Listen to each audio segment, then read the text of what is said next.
जय विश्व बंधु।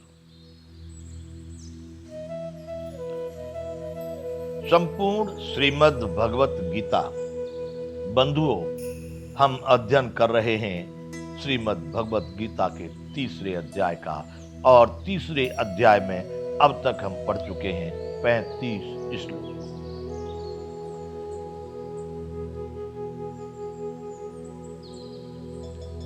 चौंतीसवें श्लोक में भगवान ने कहा कि इंद्रिय से इंद्रियस्यार्थे राग द्वेष वस्तु तयोर्भस्मागच्छेतु ह्यस्य परमं। अर्जुन, इंद्रियों के विषयों में राग और द्वेष स्थित है, इसलिए भगवान के भक्त को चाहिए कि वो उनमें न पड़ करके, दोनों में न पड़ करके वो सीधा अपने कार्य को करे।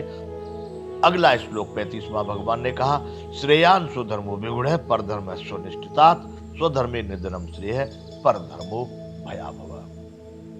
कहा कि अर्जुन, दूसरे के अच्छी तरह आचरण किए हुए धर्म से भी अपना धर्म गुण रहित भी अच्छा है, उत्तम है।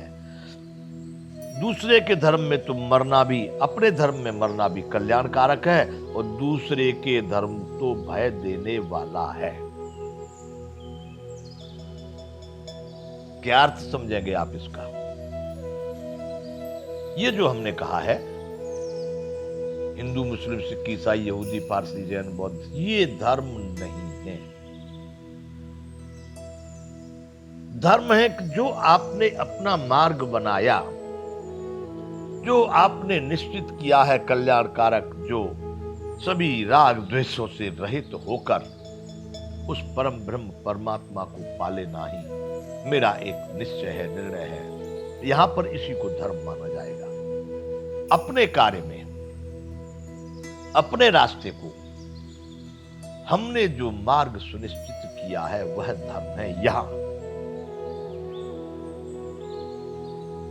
अच्छी प्रकार आचरण में लाए हुए दूसरे के धर्म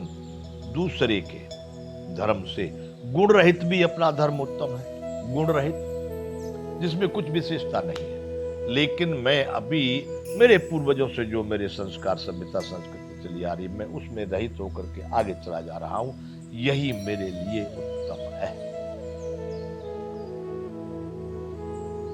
दूसरे रास्ते को बदलूंगा, यहां से किसी दूसरे का आचरण करूंगा, तो मैं इधर से भी मारा जाऊंगा और उसमें भी प्राप्त नहीं कर सकता, क्योंकि किसी भी अन्य वस्तु को प्राप्त करने के लिए जन्मों जन्म निकल जाता।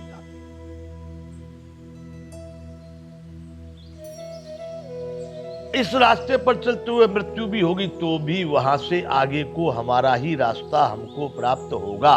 यदि दूसरे के धर्म में चले गए तो सदैव भाई रहेगा, पता नहीं क्या होगा, होगा कि नहीं होगा, ठीक होगा, बुरा होगा। इसलिए भगवान ने अर्जुन को यहां कहा कि अर्जुन, अपने ही धर्म में व्यक्ति को रहना चाहिए। आगे यहां से बंधु अब आज है 36वां श्लोक तीसरे अध्याय का। अर्जुन प्रश्न किए फिर भगवान से, महाराज आप जो कर रहे हो सब ठीक है, आपकी बातें, लेकिन मेरे मन में एक बात आ रही है, उसका मुझे समाधान कीजिए। क्या कह रहे हैं अर्जुन?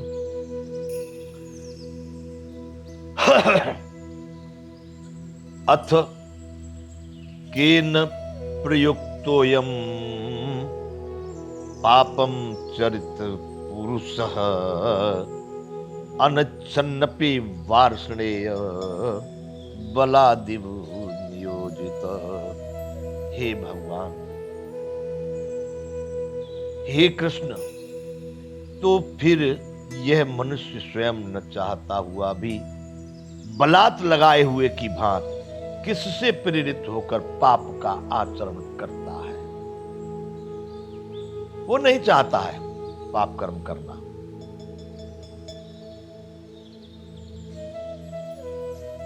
किसके द्वारा बलात् लगाए के समान जबरदस्ती फर्जियात पर बस बेबस होकर फिर किसके द्वारा पाप का आचरण करता है? कोई भी मनुष्य नहीं चाहता कि मैं पाप का काम आचरण करूं, कोई भी बुरा काम करूं। प्रत्येक मनुष्य का विचार तो ये होता होगा कि मैं अच्छा ही कार्य करूं, अच्छा जीवन जी सकूं। बड़ा महत्वपूर्ण प्रश्न अर्जुन ने श्री कृष्ण भगवान से कहा कि महाराज, फिर किसकी प्रेरणा से यह मनुष्य पर बस बेबस हुआ पाप का आचरण करता? अत केन प्रयुक्तो यम पापम चरति पुरुष है अनिच्छिन्नपि वार्षण्य बलादि नियोजित। अगला श्लोक है 37वां, तीसरे अध्याय का। भगवान उत्तर दे रहे, श्री भगवान उवाच काम एष क्रोध एष रजो गुण समुद्भवः महासनो महापापमा विद्धि ये नमिहि वैरिणम्। भगवान ने अर्जुन से कहा, हे अर्जुन, रजोगुण से उत्पन्न हुआ यह काम ही क्रोध है। देखो, दोनों को एक में जोड़ दिए। हमारे भाषा में, वेदों में, शास्त्रों में, बोलने चालने की भाषा में हम काम अलग कहते हैं और क्रोध अलग कहते हैं। लेकिन भगवान ने कहा, अर्जुन, रजोगुण से उत्पन्न हुआ यह काम ही क्रोध है। यह बहुत खाने वाला, महासनु, असन कहते हैं खाना, महापापमा, भोगों से कभी ना खाने वाला, ये बड़ा पापी है। इसको ही तू इस विषय में बैरी जान। बैरी यानी शत्रु।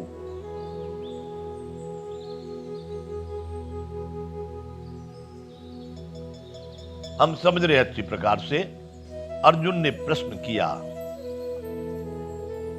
अत केन प्रयुक्तोयम पापम चरित पुरुष है अनिच्छिन्न वार्षणे बलादि नियोजित है।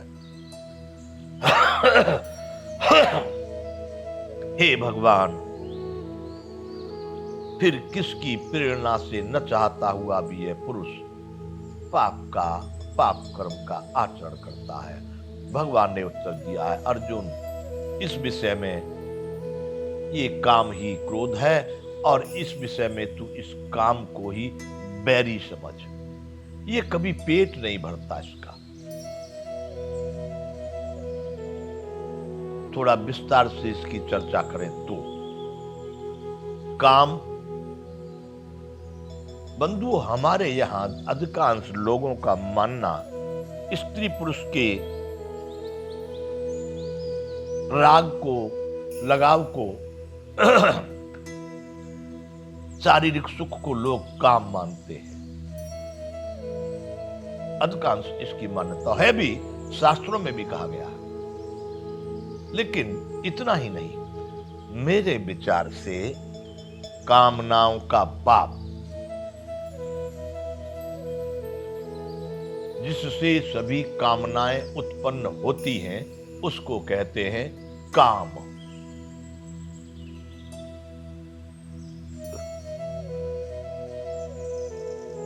भगवान कह रहे हैं काम एस, क्रोध एस, रजोगुण समुद्भव। बंधुओं, 3 गुण इस माया के कार्य रूप हैं, सतोगुण, रजोगुण और तमोगुण। रजोगुण किसी भी क्रियात्मक, किसी भी रचनात्मक कुछ बनाने के कार्य में जिस समय पर व्यक्ति की प्रवृत्ति होती है, तब जानना चाहिए कि रजोगुण का प्रभाव है।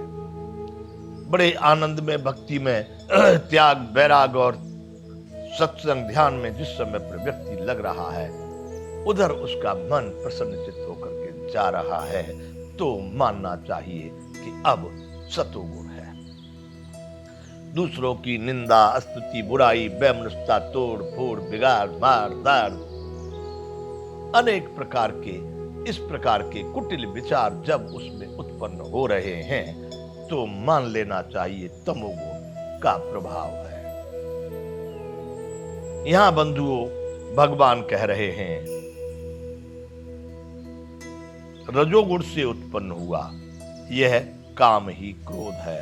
रजोगुण का मतलब चाह, इच्छा।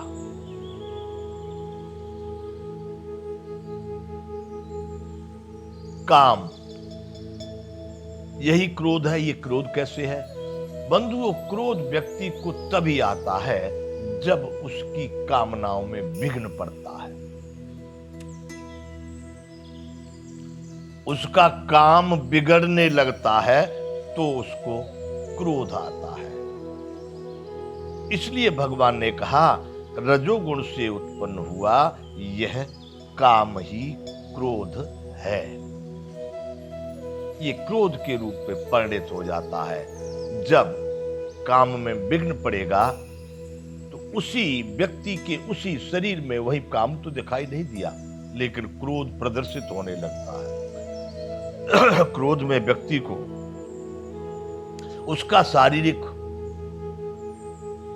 जो क्रियाकलाप है वो बदल जाते हैं, भाषा भी कटु हो जाती है, उसके संकेत भी विचित्र हो जाते हैं। क्रोध